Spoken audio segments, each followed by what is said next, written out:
Assalamualaikum. Selamat pagi. Sebelumnya, saya ingin bertanya kepada kalian. Menurut kalian, apakah operasi merupakan sesuatu hal yang baik atau buruk?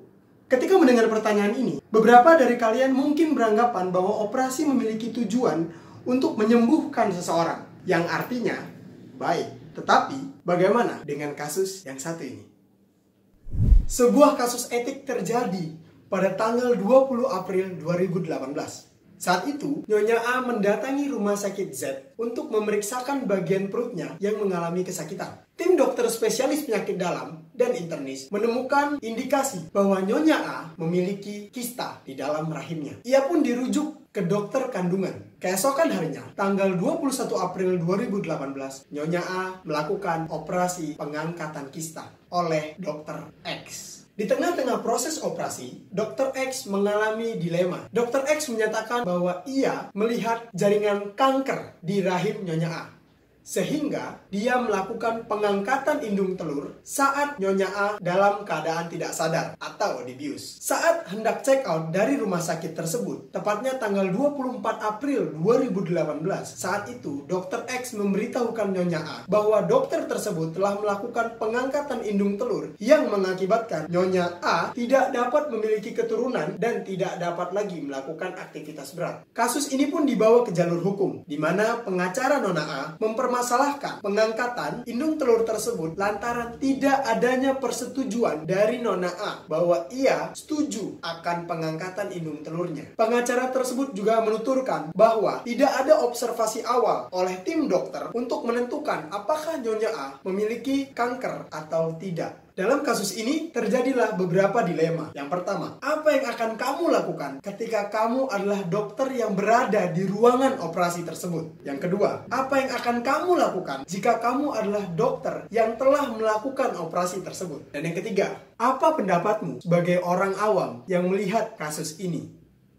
Yap, untuk menjawab pertanyaan tersebut, kita perlu kembali ke konsep dari etik itu sendiri. Seorang dokter dalam mengambil sebuah keputusan perlu mempertimbangkan berbagai hal. Salah satunya yaitu prinsip dari etik yang terdiri dari otonomi, beneficence, non-malfeasance, dan justice. Selain hal tersebut, seorang dokter juga perlu mempertimbangkan terkait pertimbangan moral dan juga berbagai aspek yang relevan terhadap kasus tersebut. Jadi, seorang dokter tidak boleh bersikap gegabah maupun mengambil keputusan secara sepihak terkait apa yang akan dilakukan terhadap pasiennya. Perlu persetujuan atau informed consent dari sang pasien. Seorang pasien berhak untuk mengetahui segala kondisi yang terjadi pada tubuhnya dan segala hal yang diketahui oleh dokter terhadap tubuhnya. Serta pasien juga berhak untuk mengetahui manfaat dan efek samping dari tindakan atau treatment yang akan diterimanya apabila ia menyetujuinya. Jadi, sebelum menentukan keputusan, perlu adanya komunikasi yang efektif antara kedua belah pihak, baik pihak dokter maupun pihak pasien tersebut. Pada kasus ini, sang dokter memang memegang prinsip terkait beneficence, di mana maksud sang dokter sebetulnya baik, yaitu ingin menyelamatkan pasien dari sel kanker di indung telurnya agar diangkat dan mencegah hal tersebut untuk metastase lebih jauh ke organ-organ lainnya. Namun,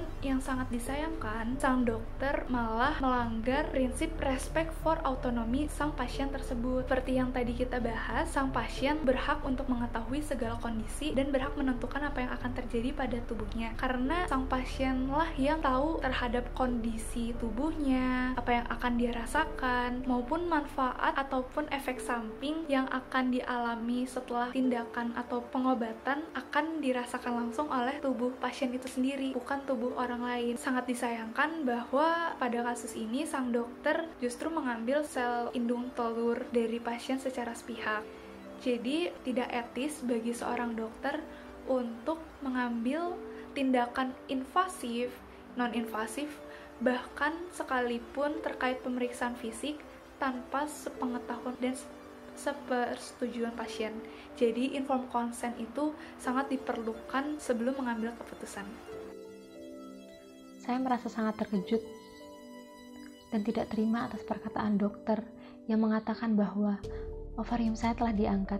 Padahal sebelumnya dokter mengatakan bahwa hanya akan mengangkat kista saya saja. Tiba-tiba, tanpa persetujuan saya, pada saat saya dianestesi, dokter mengambil ovarium saya karena melihat kista tersebut merupakan sebuah kanker. Saya merasa sangat sedih karena telah mengetahui bahwa ternyata saya mengidap kanker, dan yang lebih parahnya lagi, saya sudah tidak dapat memiliki keturunan, saya sudah tidak dapat hamil. Terlebih lagi sekarang saya sudah tidak dapat melakukan aktivitas-aktivitas fisik berat seperti muay thai, padahal itu merupakan hobi saya. Jadi, kami sebagai dokter sudah dididik untuk memiliki insting menyelamatkan pasien, dan kami juga sudah bersumpah untuk mengutamakan kesehatan pasien dan keselamatan pasien sebagaimana yang sudah kami ucapkan pada sumpah dokter. Menurut saya, dokter tersebut juga mengalami suatu dilema. Yang pertama, jika dokter tersebut berani untuk mengangkat ovariumnya, maka dokter tersebut harus siap atas tuntutan hukum dari pasiennya karena tidak meminta persetujuan terlebih dahulu. Namun jika tidak mengangkat ovariumnya, akan berdampak bagi kesehatan bagi pasien sendiri, karena kankernya bisa menyebar ke organ tubuh lain. Menurut aspek sosial budaya, informed consent merupakan suatu bentuk dari menghargai kehidupan pasien, berupa tindakan menyampaikan resiko dan tindakan medis kepada pasien agar pasien dapat menentukan tindakan yang akan diberikan kepada pasien. Namun, dalam kenyataannya, hubungan pasien dan dokter mengalami timpang, bahwa dokter memiliki peran dominan karena dokter memiliki ilmu dan keterampilan, sementara pasien memiliki sifat pasif dan cenderung menyerahkan semuanya kepada dokter. Dan jarang sekali dokter menyampaikan informed consent kepada pasien kecuali hal-hal tertentu seperti pembedahan. Menanggapi kasus ini, saya sebagai orang awam berpikir bahwa tindakan ini merupakan tindakan malpraktik, karena setahu saya tindakan dokter yang tanpa persetujuan pasien sebelumnya termasuk ke dalam tindakan malpraktik. Boleh jadi dokter berpikir bahwa itu memang jalan keluar terbaik, tetapi itu belum tentu sejalan dengan keinginan pasiennya. Nah, karena hal ini pula saya berpikir bahwa sebenarnya efektifnya komunikasi itu juga sangat penting dibangun oleh seorang dokter dan pasiennya. Baik dok, saya tegaskan dok, jika permasalahannya seperti ini, saya dengan tegas tidak akan pernah bisa menerima ini dok. Saya tuh pengen sekali punya cucu dok, tolonglah dok. Dilihat dari aspek agama, informed consent juga merupakan sesuatu yang penting, seperti telah disebut dalam Al-Quran, Quran Surah Hud ayat 85, Bismillahirrahmanirrahim, dan janganlah kamu merugikan manusia terhadap hak-hak mereka, dan jangan pula kamu berbuat kejahatan dengan membuat kerusakan di muka bumi ini. Shadaqallahul Azim. Nah, secara umum ayat ini menjelaskan tentang larangan untuk mengambil hak orang lain tanpa persetujuan mereka. Nah, kita sebagai pihak medis ataupun pihak kesehatan pasti sangat familiar dengan istilah informed consent, yaitu kesepakatan tindakan medis antara pasien dan pihak kesehatan. Kita sebagai seorang dokter juga wajib memenuhi hak pasien. Hak pasien itu adalah mendapatkan penjelasan serta kejelasan tentang tindakan medis yang akan kita lakukan nantinya. Nah, di dalam kondisi tertentu, pengambilan keputusan bisa dialihkan ke keluarga pasien. Apa sih malpraktik itu?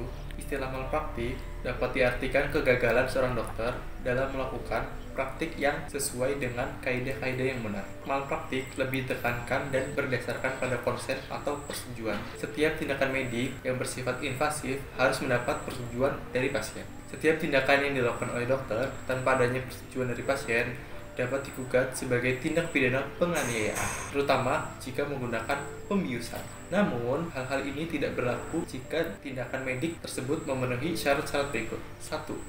Adanya indikasi medis. 2. Adanya persetujuan pasien. 3. Sesuai dengan standar profesi medik. Informed consent diatur dalam Undang-Undang Nomor 29 Tahun 2004 tentang Praktik Kedokteran, Pasal 45. Persetujuan tindakan kedokteran atau kedokteran gigi, yang intinya dokter wajib memberikan penjelasan lengkap serta tiap tindakan yang akan dilakukan dokter harus mendapat persetujuan pasien, baik itu secara tertulis maupun secara lisan. Teman-teman, dari kasus ini terdapat beberapa pembelajaran yang dapat kita ambil. Seperti, kita harus sangat berhati-hati terhadap sebuah tindakan medis. Kita harus sangat terbuka, tegas, dan selalu menjelaskan informasi kepada pasien sedetail mungkin terhadap setiap penyakit yang diderita oleh pasien. Jangan sampai terjadi kesalahpahaman antara pihak medis dan pasien, di mana nanti akan berbuntut ke jalur hukum. Pembelajaran lain yang dapat kita ambil dari kasus ini adalah pentingnya komunikasi dua arah demi kepentingan dokter dan demi kepentingan pasien. Terima kasih.